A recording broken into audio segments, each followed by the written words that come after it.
Hey folks, okay, here I am, just checking in, letting you know how I'm getting on with my PhD.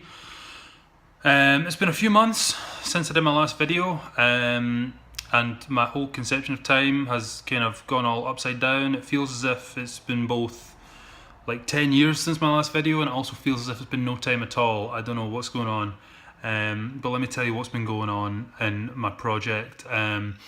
So whenever I first spoke to you guys, I was doing my PhD on unlawful eviction in the private rent sector, and I'm not going to do it anymore. Various reasons for ditching that project, but the main issue that I had with it was recruiting participants.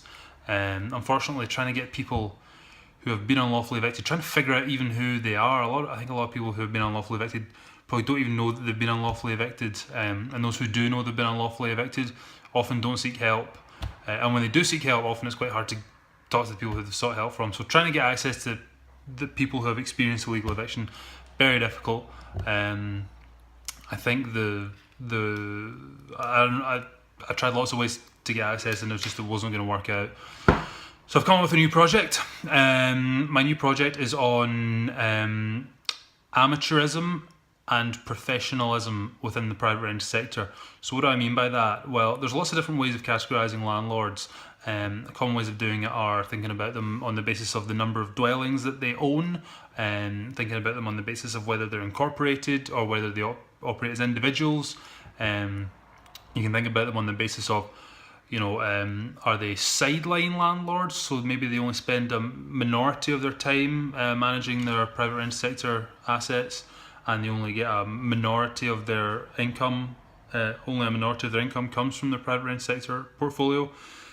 Or maybe they're more business oriented, where most of their time and most of their income comes from their portfolio. So there's lots of different ways that have already been established for categorising landlords.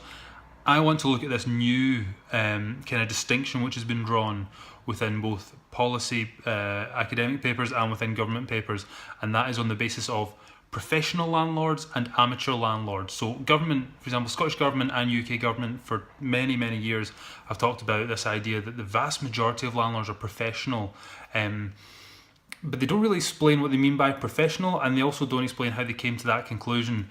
And the fact is that although I'm sure most landlords are operating as landlords with the best of intentions, the fact is that a lot of them could be categorised as amateur, which is another word which frequently comes up, and that's, most of them haven't been landlords for very long. Most of them have very small portfolios. Most of them do it on a sideline basis, and most of them don't have a strong grasp of the legal framework within which they operate. So that's what my new project is on. It's about understanding how can you say that we have a professional private rent sector where most of the operators in it are amateurs. So I want to look at how this division, how this kind of categorization manifests itself. So I want to talk to landlords, I want to talk to tenants, and I also want to talk to regulators. But enough about that. So what have I been doing? Well, right now I'm right in the middle of my annual review process. So not on the Monday there, but not on the Friday just there, but the Friday before, I had to hand in a project proposal to the PhD convener, and it had to be between 10 and 15,000 words. And the annoying thing is, I had a good 10 to 15,000 words done for my previous projects, like in March, but I had to throw quite a lot of that out because I got this new project. So I kind of pulled together 13,000 words on this new topic. It wasn't the best 13,000 words I've ever written. I think it may not have really come to a point, but I did that thing, like at the end of every section I said, this section is incomplete, and my final thing, I want to talk about this, and I want to talk about this, and I want to talk about this. So I told them what I'm going to tell them in the future, so I hope that's alright. What else? So that was the Friday. On the Monday, I had to give a presentation based on my new topic to all the staff and some students within the department, which is very nerve-wracking. And it was interesting because, I had only actually come up with my research questions at literally a week before I gave this presentation, so it wasn't as polished as some of the other students' presentations. But at the same time, I think that it won't take too much to get it to a similar standard as the other students, which was good. And I think that I definitely have a topic which is interesting and which is worthy of pursuing, so I'm quite happy with that. So that's I had to hand in that document, I had to do my presentation. The final part of the annual review process it's currently Sunday I'm filming this, so it's tomorrow. On Monday I have to have a meeting with my 2 supervisors and with the convener of the PhD programme in the department. And I'm not sure how that's going to go. We'll see how that goes. Spoken to some people who've been through it and they said not to be worried about it. So hopefully I'm going to be able to go in, answer the questions. I don't think it's like an exam. I don't think that they're going in there and they're going to try and like intentionally trip you up. I think it's going to be, not quite like that. I think they want just a frank discussion of where I'm at and where I think I'm going. So hopefully it'll be all right. But what I'll do is I will leave you guys just now, and I will pick this up again on Tuesday. By that time, I will have done I'll have done the meeting, and I should also hopefully have my result, where they'll let me know whether they think I should continue or not. So, wish me luck, and I will pick you guys up again on Tuesday. Okay, folks, it's now Wednesday. I'm glad to report that I survived the whole annual review process.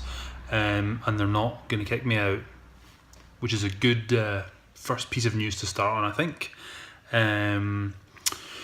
So what happened was I had the meeting with the convener and with my supervisors, and basically they said that the issue we had was that the project was at an early stage, and it was at an earlier stage than most of the other students because a lot of people had not changed their focus as late and as significantly.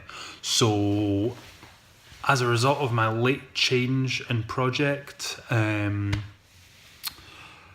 changing the project so close to the annual review date meant that it was, especially in the kind of theoretical side, it didn't really have much theory in it at all. It was largely, what I handed in was largely a kind of discussion of the existing literature on kind of empirical facts, without much theory involved. So that was the key weakness of what I've got just now, but they said it was well written. It seemed to add up to an interesting story. It seems like a topic which is worth continuing with, but that they want me to do a kind of before we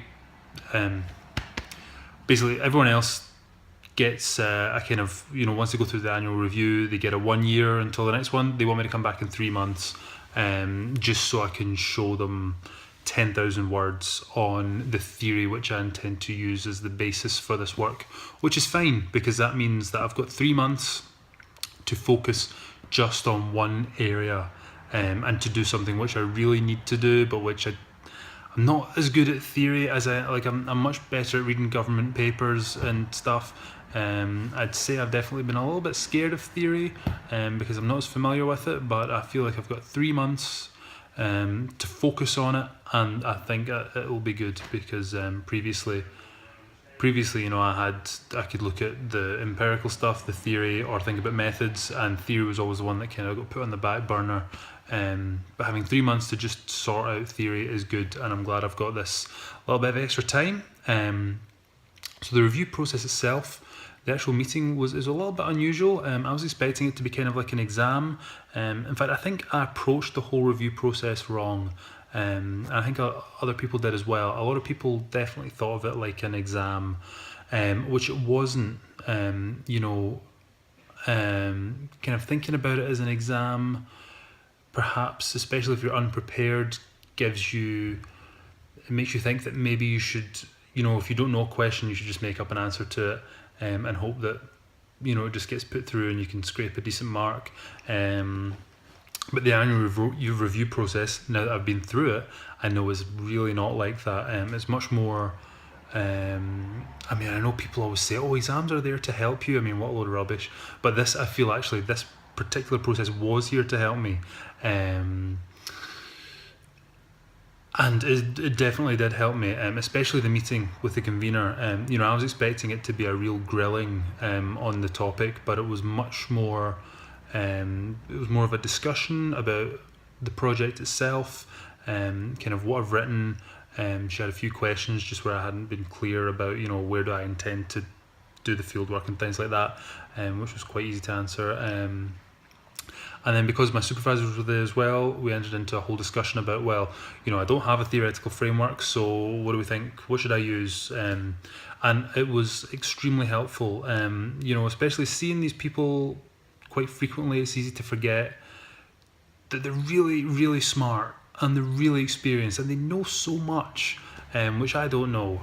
So hearing them kind of just having a discussion, a lot of it was just a discussion amongst themselves because, they were just saying, well, we need to come up with some theories. So, what would be a good area to look at? And so I was just listening to them talking all about potential theories and kind of areas of research that they'd read and done and which could be useful. So it was so helpful. It was extremely helpful, and I'm very glad that I went through it because I think it will be, I've got some really good good kind of directions to go in now.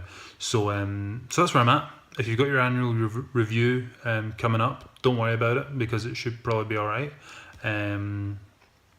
Approach it as something which is there to help you as opposed to just to get in your way, because at least for me it really was a big help. And yeah, so I'll check in again in a few months. Chances are that the next time we talk I will be talking about a review process again, and hopefully this time it'll be all good. But yeah, you'll just have to tune in next time to find out. So I'll see you all next time.